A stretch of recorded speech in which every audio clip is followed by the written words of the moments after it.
Hello बच्चों। आज हम आपकी पाठ्य पुस्तक क्षितिज के गद्य खंड के पाठ 1 नेताजी का चश्मा पाठ के प्रश्नोत्तर करेंगे। आप जानते ही हैं कि यह पाठ स्वयं प्रकाश जी द्वारा लिखा गया है। तो बच्चों चलिए जल्दी से इसके प्रश्नोत्तर प्रारंभ कर देते हैं।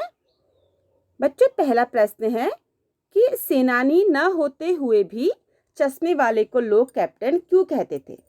हमसे पूछा जा रहा है कि जो चश्मे वाला था वो सेनानी नहीं था, सेनानी मतलब सेना में नहीं था, फिर भी लोग उसे कैप्टन क्यों कहते थे।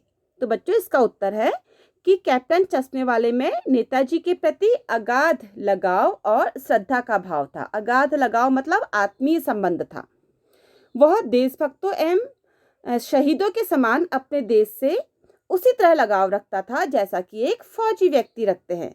उसका प्रेम उसी तरह का था जैसा कि हमारे फौज के सैनिकों में होता है। हालदार चश्मे वाले में देश प्रेम एवं देशभक्ति की भावना जो थी वो कूट कूट कर भरी हुई थी।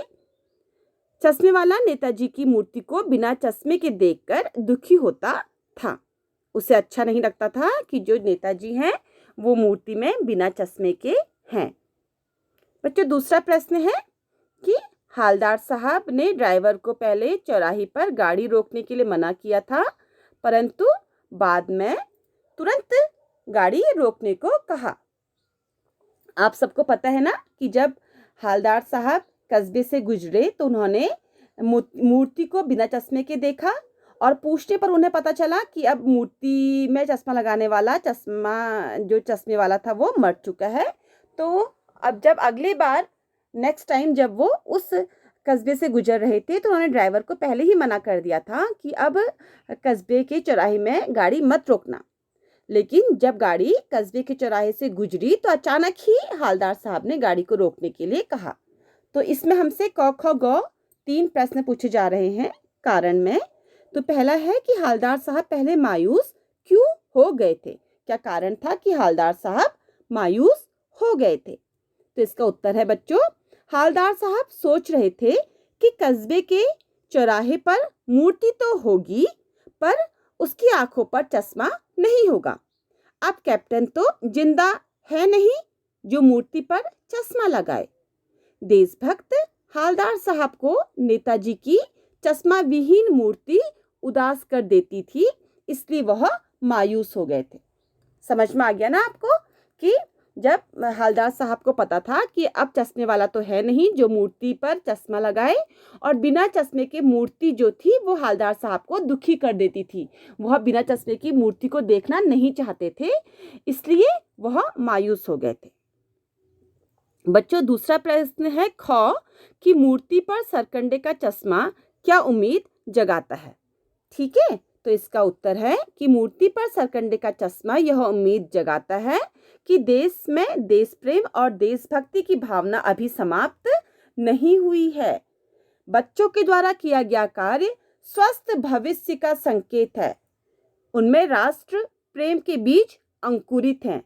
जब बच्चों ने मूर्ति पर सरकंडे का चश्मा लगा दिया तो हालदार साहब निश्चिंत हो गए, संतुष्ट हो गए। उन्हें लगा कि अभी हमारे देश के बच्चों में देश प्रेम की भावना खत्म नहीं हुई है, अभी भी हमारा देश का जो भविष्य है वो उज्जवल और स्वस्थ हाथों में है। और बच्चों के अंदर जो देश प्रेम की भावना के जो बीज अंकुरित हुए थे उससे जो हालदार साहब हैं उनके अंदर एक आशा की किरण जाग गई थी। इसके बाद है बच्चों, हालदार साहब इतनी सी बात पर भावुक क्यों हो उठे। क्या कारण था, छोटी सी कौन सी बात थी कि हालदार साहब भावुक हो उठे।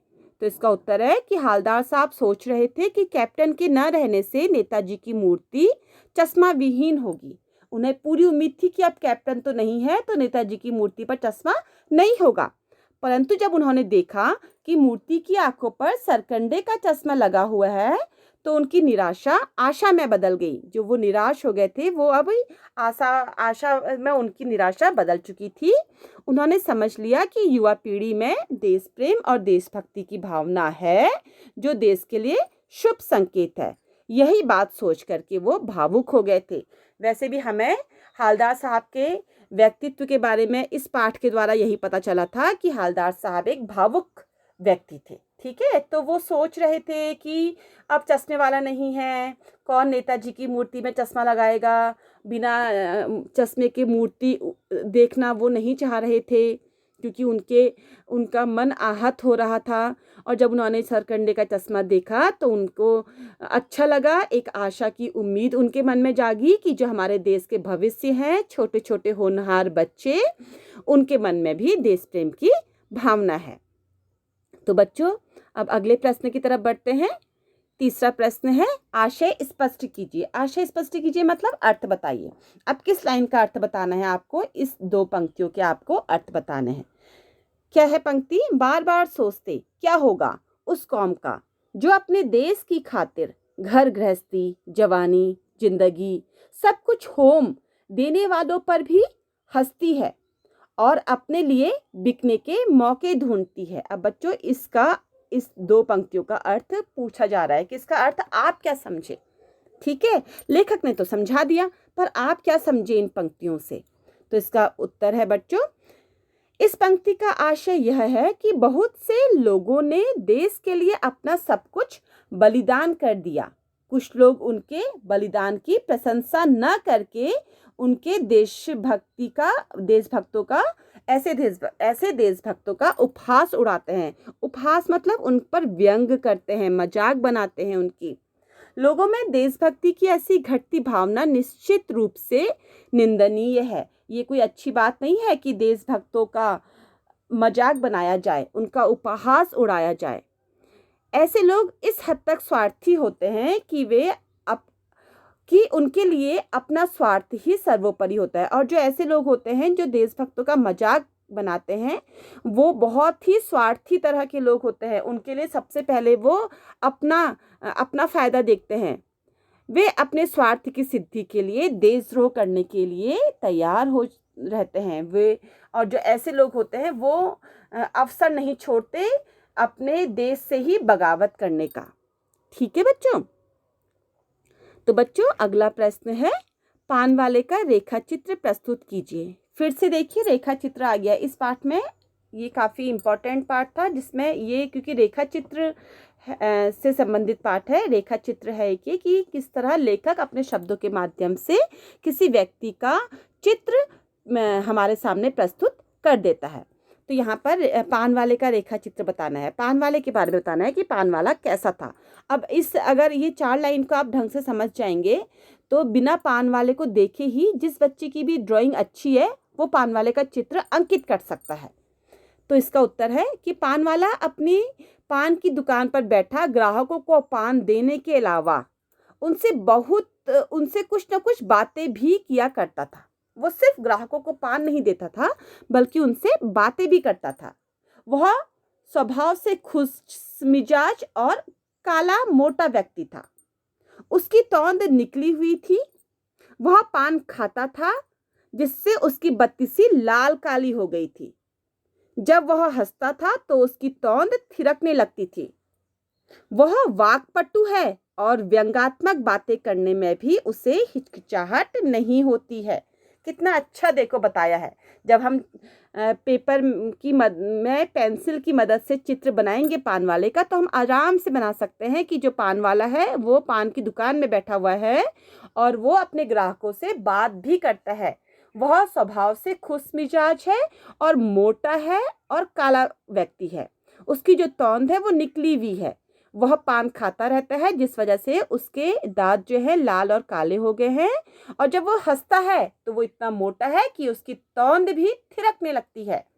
वो वाक्पटु है। वाक्पटु मतलब बहुत ज़्यादा बातें करने वाला है और व्यंग्यात्मक बातें कहने में भी उसे हिचकिचाहट नहीं होती। मतलब कोई मजाक वाली बात कहने में भी उसे बिल्कुल भी हिचकिचाहट नहीं होती, शर्माता नहीं है, हिचकता नहीं है वो।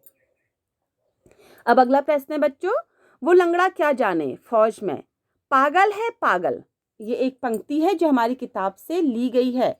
अब इसमें हमसे प्रश्न किया जा रहा है कि कैप्टन के प्रति पान वाले की इस टिप्पणी पर अपनी प्रतिक्रिया लिखिए। जो कैप्टन ने पान वाले के प्रति ये वाक्य कहा था, उस पर आपको अपने विचार देने हैं कि आप क्या सोच रहे हैं कि पान वाले ने सही कहा था या गलत कहा था। तो इसका उत्तर है बच्चों, वह लंगड़ा क्या जाएगा फौज में, पागल है पागल। पान वाला कैप्टन चश्मे वाले के बारे में कुछ ऐसी ही घटिया सोच रखता है। वास्तव में कैप्टन इस तरह की उपेक्षा का पात्र नहीं है। वो कह रहे हैं कि कैप्टन उपेक्षा का पात्र नहीं है, बल्कि वो तो सम्मान का पात्र है, क्योंकि वो इतना बड़ा, इतना छोटा सा ही कस्बा है चाहे वो, पर वहाँ लोग तो रहते हैं, तो कोई और क्यों नहीं एक चश्मा लगा देता मूर्ति पर। तो कैप्टन ही वह काम कर रहा है, मतलब कैप्टन के मन में देशभक्ति की भावना है, तो वह उपेक्षा का पात्र नहीं है। उसका इस तरह मजाक उड़ाना तनिक भी उचित नहीं है।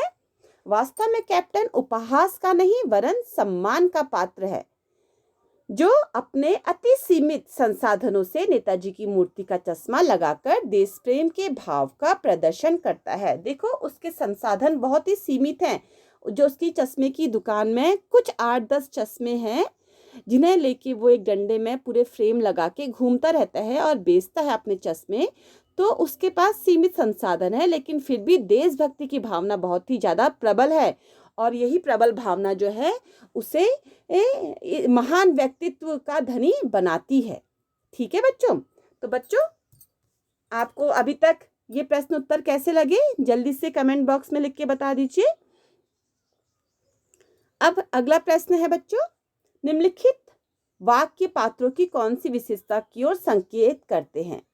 ठीक है, प्रश्न क्या पूछा जा रहा है हमसे, हालदार साहब हमेशा चौराहे पर रुकते और नेताजी को निहारते। क्या कारण था कि हालदार साहब हमेशा चौराहे पर रुकते और नेताजी को देखते थे। तो इसका उत्तर है कि हालदार साहब, नेताजी की ये जो वाक्य लिखा था लेखक ने, इससे हालदार साहब की कौन सी विशेषता का पता चल रहा है, ये पूछा जा रहा है कि किस विशेषता का पता चल रहा है। तो इसका उत्तर है कि हालदार साहब अपने कर्म के प्रति सजग और पान खाने के शौकीन थे। उनका कर्म जो था उसके प्रति सजग थे और पान खाने के शौकीन थे। उनके मन में शहीदों और देशभक्तों के प्रति आदर के भाव थे। नेताजी की मूर्ति को रुककर ध्यान से देखना तथा चश्मा विहीन मूर्ति को देखकर आहत होना इसका प्रत्यक्ष उदाहरण है। वे चाहते हैं कि युवा पीढ़ी के मन में देश प्रेम की भावना और भी प्रबल हो। ठीक है बच्चों, तो ये बता रहा है कि जो नेता हालदार साहब हैं वो क्या है, उनमें देश प्रेम की भावना भरी पड़ी है और वो पान खाने के शौकीन है। दूसरा है, पान वाला उदास हो गया, उसने पीछे मुड़कर मुंह का पान थूका और सिर झुकाकर अपनी धोती के सिरे से आंखें पोंछता हुआ बोला, कैप्टन मर गया। अब ये जो सेंटेंस है, ये वाक्य है, इससे हमें पान वाले की किस विशेषता का पता चल रहा है, हमसे ये पूछा जा रहा है। तो उत्तर है, पान वाला प्रायः कैप्टन चश्मे वाले का उपहास किया करता था, जिससे ऐसा लगता था कि उसके अंदर देशभक्ति की भावना नहीं है। ठीक है, लगता था ना कि पान वाले के अंदर देशभक्ति की भावना नहीं है, कैसे वो चश्मे वाले का मजाक बना रहा था। लेकिन जब कैप्टन मर जाता है तब उसमें देश प्रेम की झलक मिलती है, तब उसके अंदर देश प्रेम की भावना दिखने को मिल रही है। वह कैप्टन जैसे व्यक्ति की मृत्यु से दुखी होकर हालदार साहब को उसकी मृत्यु की सूचना दे रहा है। ऐसा करते हुए उसकी आंखें भी भर आती है, मतलब वो दुखी हो गया है। ठीक है बच्चों, अगला प्रश्न है, कैप्टन बार बार मूर्ति पर चश्मा लगा देता था। इस वाक्य से कैप्टन की कौन सी विशेषता पता चल रही है। तो इसका उत्तर है कि कैप्टन भले ही शारीरिक रूप से फौजी व्यक्तित्व वाला न रहा हो, पर मानसिक रूप से वह फौजियों जैसे ही मनोभाव रखता था। मतलब फिजिकली वो फौजी नहीं दिखता था, पर मेंटली, मानसिक रूप से वह उसमें फौजी वाली भावना थी। उसके हृदय में देश प्रेम और देशभक्ति की भावना कूट कूट कर भरी थी। नेताजी की चश्मा विहीन मूर्ति देखकर वह आहत होता था और उस कमी को पूरा करने के लिए अपने सीमित आय से भी चश्मा लगा दिया करता था, ताकि नेताजी का व्यक्तित्व अधूरा ना लगे। ठीक है, तो इस से यह पता चल रहा है कि कैप्टन वाला शारीरिक रूप से फौजी नहीं लगता था, लेकिन मानसिक रूप से वह एक ऐसा फौजी था जिसमें देश प्रेम और की भावना कूट कूट कर भरी थी। वह अपने सीमित साधनों से मूर्ति पर चश्मा लगा देता था, क्योंकि नेताजी की मूर्ति चश्मा विहीन उसे अच्छी नहीं लगती थी। तो बच्चों, कैसा लगा आपको? मुझे लगता है आपको प्रश्न उत्तर समझ में आए होंगे। आप प्लीज़ इस वीडियो को शेयर कीजिएगा और मेरे चैनल को सब्सक्राइब ज़रूर कीजिएगा। धन्यवाद बच्चों।